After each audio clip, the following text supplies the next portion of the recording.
Hello, Namaste, and welcome to View Podcast, where we explore the world of higher education in India. In today's episode, we are excited to welcome Professor Dr. Amol Randive, who is the Director of Placement and Career Progression at Vishwakarma University, Pune.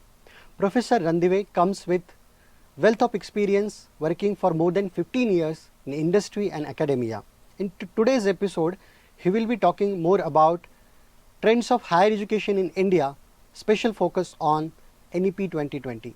He will share also his insights about career placement of students at Vishwakarma University, Pune.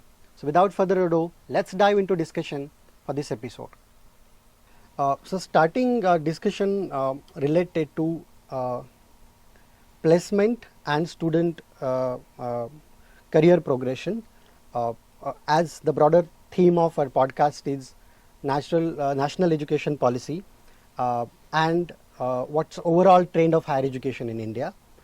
So before that, I would like you to talk more about what's going on in trend and how India as a country is matching with that trend, global trend, and what has changed after NEP. First of all, thank you, Professor Angad, for inviting me here.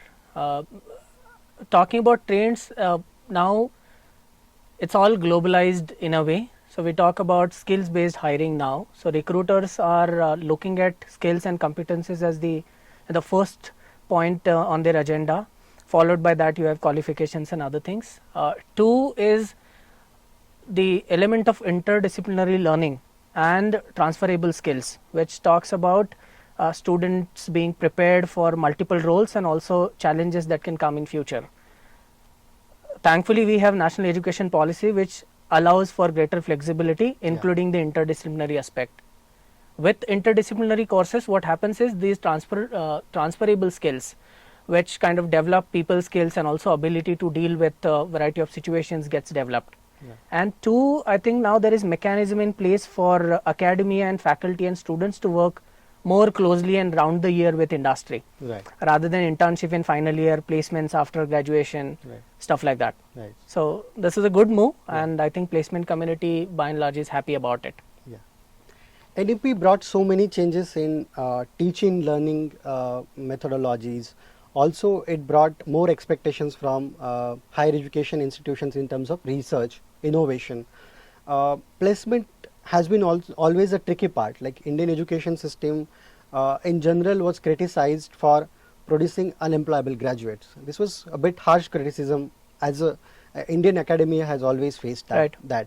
So how do you look at the implementation of NEP now positively affecting the placements and career progressions of our students? I believe the best part, as I understand, is the element of personalization. NEP talks about learning that is catering to the requirement of particular candidate and also at large that location and the region. What it means is in placements, when we talk about success, it's not just the market requirement, it is also student aspiration that is important. So there are four factors we look at in Vishwakarma University in general. First one is student aspiration. Each student comes with certain ideas and hopes and aspirations about, and also plans about what he or she is willing to take up. Two is the family expectations part. In India, as you rightly said, given our cultural setting, that's important because the investment is done by parents and they are involved. So their expectations are important. Now other two, one is the campus outreach, campus connect, strength of campus in terms of how many companies they are in touch with, whether they are in a position to get better companies, better roles, better packages. And the last one is market requirement. As we say, it's driven by that. The harsh assessment, as you said, about employability is really tricky. Reason being, each recruiter from a particular industry of a certain scale, depending on the project requirement and also the environment that they have to deal with, have set of expectations. Not easy to put it on single piece of paper and say that these are the 5 things. I think that's where it has become difficult. But to the extent we are able to customize our programs, also customize those cohorts and address needs of certain industries and certain specific segments, it will be better. Because there's no one fit, all sort of a thing. It's better to customize it. Any campus that does it better will have an advantage. Right. And companies are also ready to go extra mile and take additional steps to work with such campuses. Yes. Right from the first year, second year of graduation, post graduation. Yeah. So overall good. Yeah. A lot of detailing and analytics into picture. Yes. When NEP implementation came into the picture, Maharashtra was among the front runners who had also its own customization of NEP policy. And at VU, in the last episode also, we discussed about this, that VU was again among those who not just implemented NEP in its principle, but also in a practice and principle at the same time. It came up with a lot of challenges in terms of new notifications coming from UGC, from state government, but there were very few universities who could roll out NEP last year. Of course, it comes with challenges to implement any policy, especially something like coming after 30-40 years Right. in mass education society like India. What were the challenges in terms of making policy at VU for placement and internships? What were the challenges, and how you overcame those challenges at VU, and now things are put in its place and going well? So I think one of the principles that we have in mind always as group is career support for all, which means taking care of diversity. Right. And diversity is not just gender diversity for that matter. In the context of placement, we have to also talk about diversity with respect to academic disciplines, faculties and programs and specializations and those minor tracks now. So that's the diversity element that I'm talking about. Also, there is diversity in terms of expectations, as I mentioned earlier, and the aspiration. Someone wants to work at a local level and make difference there. There's a group that is interested in global roles and wants to travel, is willing to go abroad and explore opportunities. Also with respect to career pathways, not everybody is interested in placement. There's a large chunk that is interested in becoming a job seeker and become a good employee, efficient one. Right. But there are students who are interested in research careers. There are students who are for higher studies, business, startup, family business. That's the another diversity element. So our starting point is addressing these diversity aspects to make sure that our efforts are inclusive. Right. So programs and initiatives are planned in a manner that we are addressing these elements so that it's customized and personalized to the extent possible. Right. Because ultimately it has to add value to life and career of student. If that is not done, then it is all wasted effort. Right. So that is one of the challenging aspects, I think. And then you can understand we have technology, we have social sciences, we have management, wherein maybe in management and technology, industry outreach placements are kind of templatized things by and large. That's not the case in social sciences like media and communication, maybe art and design, law for that matter. That also requires a bit more effort and also intent. Yes. And thankfully, I think we have team in place and also leadership that encourages this thought process. Yeah. And thanks to some of the recruiters and industries, they also appreciate these things. Yeah. Because it makes a lot of difference. Yes. And once it connects and clicks with students and respective departments, and we have that support, it's better. And at I think state level or national level also, that is one of the issues why it's possibly taking time. Yes. Because then we also have geographic diversity, locations, urbanization, industrialization. Yes. These are the things that campuses are dealing with. Yeah. Long way to go. Yeah. But we have, I think, started on a good note. Yes. First of all, I would like to congratulate your team, the whole Vishwakarma University team who is managing this kind of change, which is drastic change in its nature. And I can see when you're talking about diversity, I can see number of students who get admission in VU from other countries is growing in VU. Right. And those are substantial numbers are again, it's VU has a proven track record of that inclusivity. Last time when we were talking about how NEP can bring people who are not coming in this mainstream education because of so many other socio-political, economical issues. So international students enrolling for courses at VU, it's something again we are setting standards for the global education and bringing more communities together and then the co-learning. So NEP has also these opportunities where our students can go abroad, and foreign university students can come here. And of course, before NEP also, VU was the prominent player in bringing foreign students to the India. So what has changed after NEP, or what are our future plans and vision for Vishwakarma University to collaborate with foreign universities? How are we bringing those students here to learn few things and also sending out our students in other universities? Flexibility is critical, I think. It now allows for greater flexibility in terms of sending students outside, Right. not just during summer breaks, but also for semester exchange in some of our programs. Right.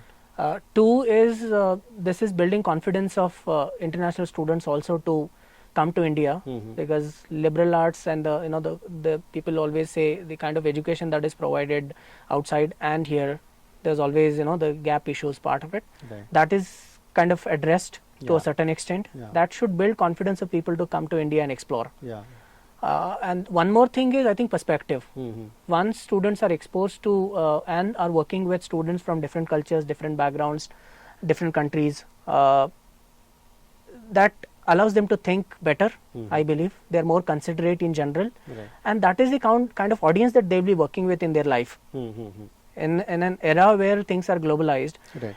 either your manager is seen, from another country, or maybe your client is from another country, or you have peers in the team, or some vendor somewhere, Yeah. or some of your stakeholders are outside your country. Yes. So that aspect of working locally is ruled out in any case. Yeah. Then it's better to have that exposure early. Yeah. And how industry kind of classifies talent is, one is the business talent, the second one is creative, and third is tech.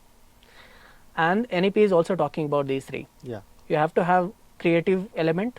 Digital is included in most of our programs, Yeah.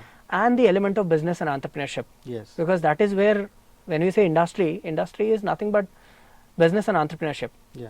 So irrespective of the domain, students, when they're aware of these three and are comfortable with maybe at least two of these three, they'll tend to do better Yeah. in the long run as well, Yes. not just the first job. Yeah. Yeah. 10 years, 20 years down the line, this is how they will operate. So that alignment, I think, is going to benefit a lot in long run, specifically for students and also for campus. Yeah. Then we are proud of students who do better, Yes. not just in the beginning but also over time. Yes. Whereas as university, we are 7-8 years old right now. We'll be known for our alumni in the long run. Yeah. I was going to talk about that. Alumni network is something like a barometer of your university's, not just popularity, but how much are you connected to the industry, and what your previous last students who are saying about you. Right. What are they talking about your university? And that's something, as you come from the building brands for the especially MSMEs, and you have gone through that process of how brands are built over the period of time with goodwill and the public perception towards Right. it. So how our alumni network is working, and how are we again reconnecting to those students who are graduates but still they are leading in industry, and how our present student could get benefit out of it? So I think to start with, there is alumni cell. So there's a specific, dedicated team of teachers, and also I think they have student representatives. They work closely with alumni. Yeah. So that's, and earlier also for foreign students and students who go abroad for internships and projects and international relations, there is international relations cell. In addition to these two, for placements and career progression office, it is mainstream for us, because referrals is important in internships, jobs, and Right. projects also. Yeah. So that is one way in which we get that input. Two is for students, alumni or alumnus talking to students is much better than anybody else, Yes. because alumnus also understands campus Yeah. and is aware of kind of messaging that is already done. So there's less disconnect and more engagement. Yeah. That's two. And third one is, I think, given the scale that we have, we are tracking progress of students on LinkedIn. Most of the professionals are there on LinkedIn, Right. barring few programs maybe, Right. and through Teacher Connect. For me, I think more than those job openings and internships openings, insights is important. Right. Alumnus working in a particular company or in a particular region or in a particular industry, or has gone for masters abroad or to another campus, gives that insight about what works and what doesn't. Yes. That is the message and insight that we would like to take back to students. Yes. So it's ongoing Yeah. feed Yeah. rather than and for the perception part, I think that is how it is. Once Yeah. the relationship is there, only then we can expect better perception. Yes. It's not going to happen that once in a year there is one event and then people are invited. Yes. People will come, may not come and forget. Yeah. If you're engaged with them, then they know that there is effort Yes. on the campus side, there is Yeah. intent, Yes. and then people find it easy to connect with such brands. Right. Based on my study of branding also, Yes. Yes. it's person to person connect end of the day, Yeah. and brand also has personalization. Yes. If that is rolled out, then it's gone for toss. Yes. Professor Randive, you spent more than 15 years working in academia and industry. There has been always not just academic criticism to the industry academia gap, but from industry was also, it was kind of pain point that students are not coming up with skill set which is required for industry. That was one aspect. And the other was that there is a gap in syllabus. The curriculum framework was not matching with the industry requirements. So with opportunity of NEP, what Vishwakarma University has taken steps, as we have rolled out 1 year. So we have finished 1 year of NEP implementation. So what is the progress in that part where we are trying to bridge that gap? In nutshell, I think one thing is there are industry representatives in board of studies Okay. for the curriculum updates and changes. Yeah. That is one. So that there's someone who is keeping an eye on what's covered and what's excluded. Right. Two is there is initiative called Connectomics, which is our flagship event of industry academia collaboration, wherein we bring together people from industry mainly and academic leaders from the university to talk about what's going on and what is needed, not just at curriculum level, but also how it is delivered. Right. And how that exposure can be, opportunities can be created for students. Apart from these two, I think this has to be ongoing. This A is not teacher one-time reviewing process. content once a year Yeah, yeah. versus teacher in touch with industry, aware of what's going on, Yeah. and then adding those 3, 4, 5 important things there, Yeah. that works better, and industry is also ready to do that. Yeah. Good you asked this about collaboration. Industry is also taking steps to make sure that they're working closely, Yeah. because for them it is talent issue. Right. If they get better talent, well trained, well groomed, it saves their money. Right. Two, it minimizes the risk of eliminating few and then hiring other people. They Yes. need candidates. Yes. So they are ready to work with campuses, provided there is commitment from the campus side and also faculty and students to go extra mile. Yes. Right from the second year, third year of UG program, Right. beyond internships, projects and placements. Right. Good number of large companies these days have position called university relations managers.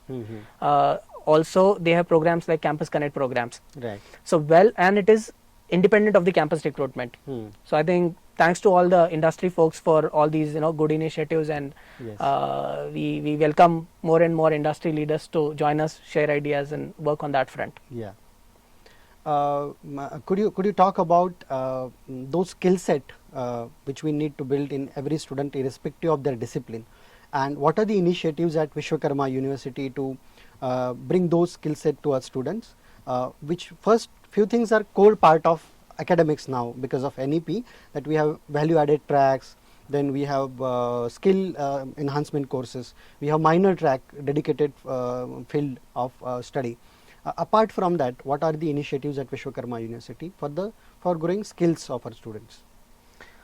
I think when we say every student, for me we're talking about 4,000 plus students. Yes. So generalization had certain limitations, but we need something templatized. Yeah. Otherwise, it is very difficult. Yes. So there's one framework that we use called career success factors. At a simple, it talks about knowledge, skills, and attitude requirements, irrespective of the domain and UG or PG. There are some certain common aspects that are essential. Right. In skills, you have domain skills, you have interpersonal skills, you have industry related like digital skills, Right. tools and software. Also personal skills that you need, self-management and all. In attitude, that is where it becomes difficult. So something like being optimistic is important. Being more positive than average in that particular room is important. In all the negative talks and developments and scenarios, you need people around who are still able to look at something positive. and move forward. That's industry expectation. Yeah. Creative, problem solving, then also being compassionate, considerate, empathy is non-negotiable. Yes. Irrespective of the domain again. Yeah. There are 3 initiatives. One is Placement and Career Progression Assistance Program. PCPAP is the abbreviation. Again, it is placements and careers. So Right. holistic career rather than only Yeah. finishing school training for placement, which is common in most of the campuses. Yeah. Otherwise, second is value-added career-oriented tracks. Okay. These tracks are launched this year, and in these tracks there are 7 identified cohorts, Yeah. and students will be part of this in the second year of UG program. Okay. Under NEP, all UG programs are 4-year programs. Yeah. So second, third, and fourth year. So their career advancement or career preparation begins from the second year. Okay. Okay. And the last one and the recent one that we are currently working on is skill and competency assessment of every student. Okay. Based on transferable skills at the university level, and then faculty specific, domain specific, department specific, stream specific, domain specific aspects to be addressed. Right. Our goal is to have skill card for every student, Okay. So it which will they be, can showcase, Yeah. which we can also showcase, and at a summary level we know our strengths Right. and also areas of improvement. Right. So we don't overcommit to industry, and at the same time we don't miss out on something good that exists, Right. because talent is a subjective term. Yeah. It's not easy to define. Yes. But once we have those parameters in place, then we know, okay, we are talking about this software, here are 30 students. Yes. We are talking about this quality, we have 75 students. Yes. Based on our assessment, we believe that they are good enough Yes. for something like this. Yes. So our conversations with industry will be better. Yeah. And for students also to have that confidence to say that, okay, yes, I know this, Yeah. and these are the areas of improvement. Yes. That's something that we are currently working on. Hopefully we'll have this released this year, Yes. by December mostly. Yeah. Yeah. My best wishes for that. Thank you.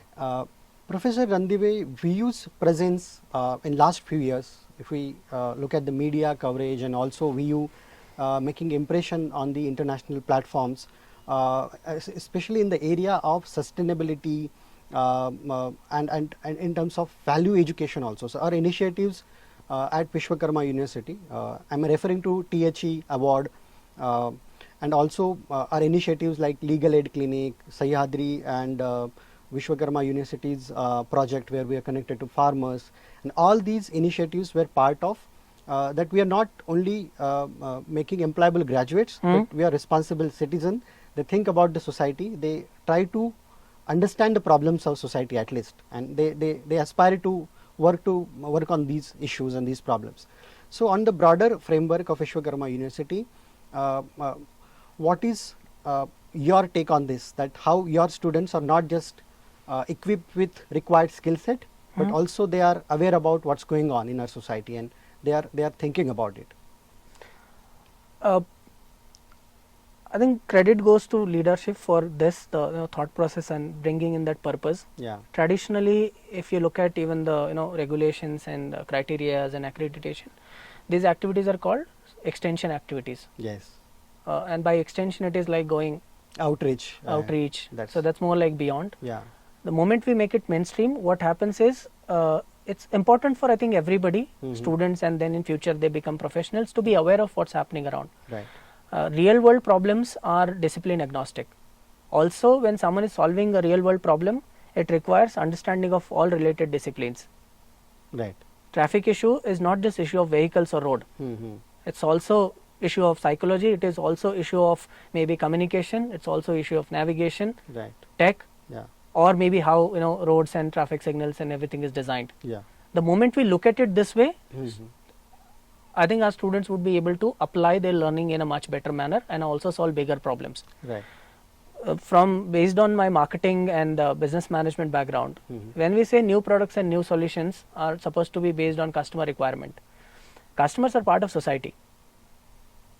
Right. So as society evolves, community evolves, new challenges will come up, and that is an opportunity for industry or businesses to come up with solutions. That's how it will work. Right. Right. There are certain areas that will be addressed by government, but there are areas that are to be addressed Yes. through this market mechanism. Right. So being aware of what's happening around, and also see those opportunities, and you also have that purpose, right? Yes. That's, I think, important for students. Yeah. sometimes people say that youngsters don't have it. I believe youngsters are much more aware of these environmental issues and civic issues, and they are aware of it right from the early age. Yes. Which means they're looking at solutions which are holistic and not like patchwork. Yes. You do something for 10 years and there is a course correction, versus Right. you keep that as an element in all your work so that it is more inclusive Yes. and there's less damage. So the damage control part is minimized. If that happens, then good for everybody. Yes. That's something that we insist. Yeah. It takes time. Yeah. That's not what every campus does. Yes. Some recognitions that we have got and the international awards Yeah. and also featuring in rankings Yeah. is Woori a boost. ranking, Woori ranking, THE award. THE Impact Rankings, Yes. and THE Award, Yeah. THE Asia Awards Yes. 2023. Yeah. I think that also recognizes and acknowledges the effort and also gives us kind of push and confidence that we are on the right track. Yeah. And corporates also have that as an important element, by the way. Yeah. Yeah. All the large companies these days publish sustainability reports. Yes. So that's how they are also addressing it in integrated manner. Yeah. If we leave sustainability and these issues only to social sciences or certain streams, Yeah. then we'll lose out on miss out on lot of Yeah, opportunities. yeah, but If still- everybody does it, Yeah. good for everybody. Yeah, yeah. Still, there is a tricky part. Using sustainability as one of your marketing strategy is a different thing. But as you said, bringing into mainstream and as a university, as an institution, to try to solve the problems around you, it's something. I should congratulate your team and it. Because their that will effort. sustain longer. Yeah, yeah. So in corporate also, Hmm. one is trying to present something as sustainable Hmm. versus trying to build something sustainable. Yes. If one is trying to build something sustainable, which means the team is thinking of long-term consequences Yes. Yes. and is also keeping track of all the stakeholder expectations, Yeah. Yeah. then it becomes self-sustainable. Yeah. Other one is doing something and packaging, labeling it, Yeah. advertising it as sustainable. Yes. Yes. The first approach is better. Yes. So when it comes to placement, things have changed. Earlier, it used to be last year. Internship for students, which was Right. compulsory and part of the course. Now, as you mentioned, it has become more flexible that students can opt it from second year also. What has also changed in terms of bringing students under live project for research and innovation, that they are working along with faculty members also. And I would like to know about initiatives at VU where students are also working along with faculty. So do we have those institutional efforts for bringing innovation and research? We'll talk about two major initiatives in this direction. One is transdisciplinary centers of excellence that we have in place since inception of university, wherein faculty members and students coming from different disciplines take up industry or live projects around the year, not just during summer break, as you rightly Yeah. said, or one of the semesters like earlier it used to be like last semester. Yeah. Then students have to wait until final year to apply something. Yes. So course correction happens little later. Later. And also then those ideas that first year, second year students have Yeah. are sometimes much better ideas, Yes. because those are original. Yeah. They have appetite for risk. Yes. Also they have time. Yeah. They are less worried about career compared to maybe final year student. Right. Right. So they can spend more time as well. They have more energy. Yeah. They're more enthusiastic, as we all know on campuses. Yes. Second one is contemporary curriculum pedagogy and practice, the C2P2 initiative, yes. wherein we are attempting to include industry projects, if not given by a particular company. I think Yeah. that is where again I urge Yeah. industry partners to help Yes. us with more and more problem statements to Yeah. work on. The portfolio is something you should also talk about that. Like Yes. we are giving students opportunity to showcase their work. That the portfolio thing we are doing here. Yes. So earlier I mentioned about skills-based hiring. Right. Now, if I am one of the candidates who is applying for a job in final year, and I'll say, okay, these are the 3 skills that I have. Right. How do companies validate it? Yes. Same is applicable for students who want to get into practice. Yes. They are approaching a client or a probable client, and the client is going to ask, Yeah. or that lead is going to ask, what have you done so far? Mm-hmm. And why should I give this project to you? Yes. And if they say, okay, I'm good at ABC, I'm sure they'll ask for validation. Yes. So if students have this portfolio, that kind of, that's evidencing Yes. that I'm talking about creativity, and look, this is what this is my creative work. Right. I'm talking about problem solving. I was part of these 3 projects, and these are some of the ideas that I could give, and we could solve one of these 3 problems. Yes. That's good enough to talk about problem solving. Yes. Rather than saying, sir, I have it, give me opportunity. Yes. Yeah. So, and then at department level, at faculty level, and university level, portfolio is built. Right. I think for industry also, if they have to trust a particular campus, university, or institute and give those projects, they want to be sure that they are investing time in writing that brief, conducting that meeting. It's an effort, right? Right. Also, sharing problem statement also means they have to share some internal data. Yes. Somebody has to invest time and take bit of risk in doing that. Right. So they also want to be sure that they are giving that brief to right people. Yes. And not like 100% problem has to be solved, but these people have done something, and they have understanding of how to attempt problems, forget solving problems, Yes. so that they can throw some challenges. Yes. And that's how we have 50 plus companies who are sharing their problem statements, and thanks to I think faculty and students who have been able to give solutions, that technology portfolio is getting developed, which we can showcase and then take more projects. Yes. One is quantity, and also then we get bigger problems to solve. Yes. It begins with a smaller problem that they can take risk with. Yes. But once they have trust, once we deliver something, they can consider us for better and bigger problems. Yes. And bigger problem means a bigger opportunity. Right. Then instead of 10, maybe 30 people can come together. Yes. Instead of 2 months, it can go on for 6 months. Yeah. Then instead of 3 skills, then you can work on maybe develop 6 skills, Yes. because it's a complex problem. Yes. It has been very insightful discussion, conversation so far. We got a time limit, so I would ask you last 2 questions. This one question is very general in terms of India as aspiring economy. We have traveled from industrialization and till industry 4.0. What things have changed so far? We started with focusing later more on service industry. Then we started talking about internet edge. And today we are talking about industry 4.0, which comes with its own challenges, like due to advent of internet. Now we have generative AI. We are talking about generalized AI in future.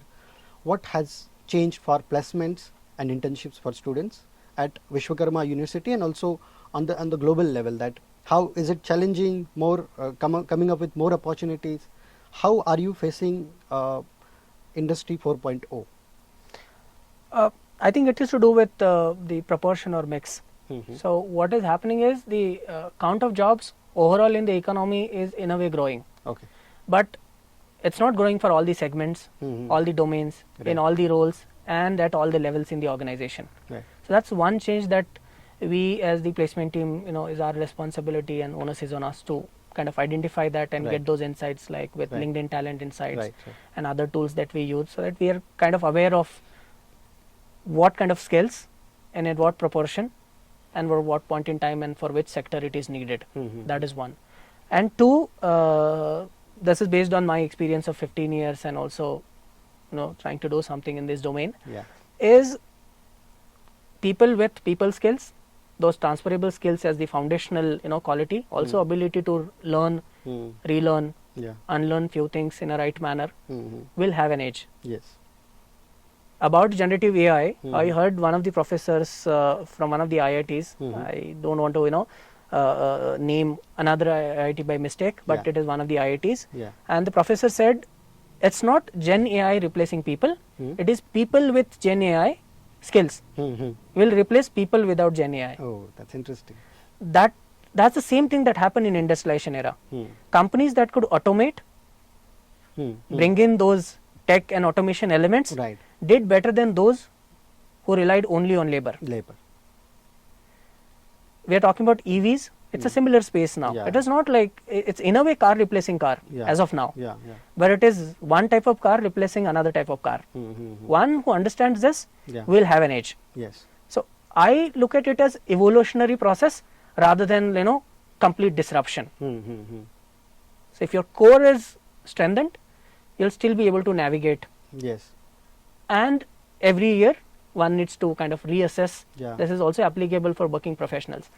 Each year you kind of reassess what skills are redundant, and what new skills are to be added. Yes. One who does it year on year Mm-hmm. will remain. Right. I don't want to use the term rest, Yes. but I think relevance is there, Yes. and then we can expect something better also. Yes. Professor Randive, you have been working on so many domains. Like your role in placement and career progression, it's demanding always, and I believe that you are still a core teacher at your heart. For our students, for our parents, those who are watching our episode, what is your appeal to them? Because as we know, I remember old days when we used to visit portals to apply for a job, and now we see communities are growing on LinkedIn. People are very bold about what they want to talk, what they want True. to aspire. Even they are openly asking for help, that someone is jobless, I need help, or I want to switch, what skill set is required. And so this community is growing, right? Things have changed so far. So I want you to talk more about that, like for our students, what has changed, how they should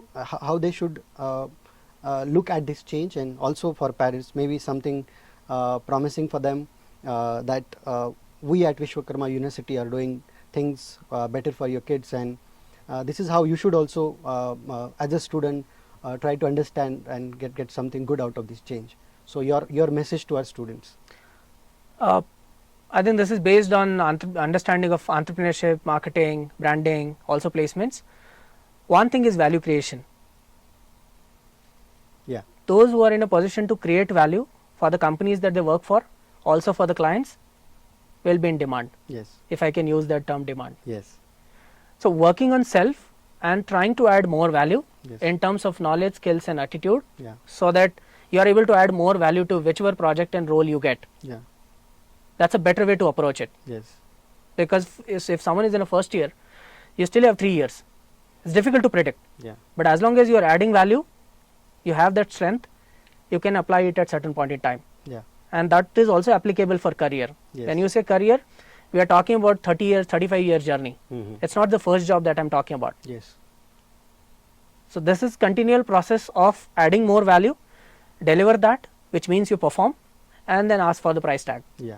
If it's job, you ask for CTC, and if it's business, you ask for the ticket value, and Yes. then you say, okay, this is what I can deliver for you, and this is the price of it. Yes. That's the positioning part of it, I think. Yes. And then you have the mechanism in the university, and I think in industry also, take benefit of that. Reach out to people, find mentors, ask for help, talk about good things that you're doing. Also something that has not worked, share that experience, be honest about it. Yeah. Yeah. Let people come in and say that, okay, this is a better way of doing something. Yes. Yes. Thank you, Professor Amol Randive, sir, for joining us today. And I hope our audience has enjoyed this conversation, and you'll get so many takeaways as a student from this conversation. Thank you for joining us today. Thank you, sir. Thank you.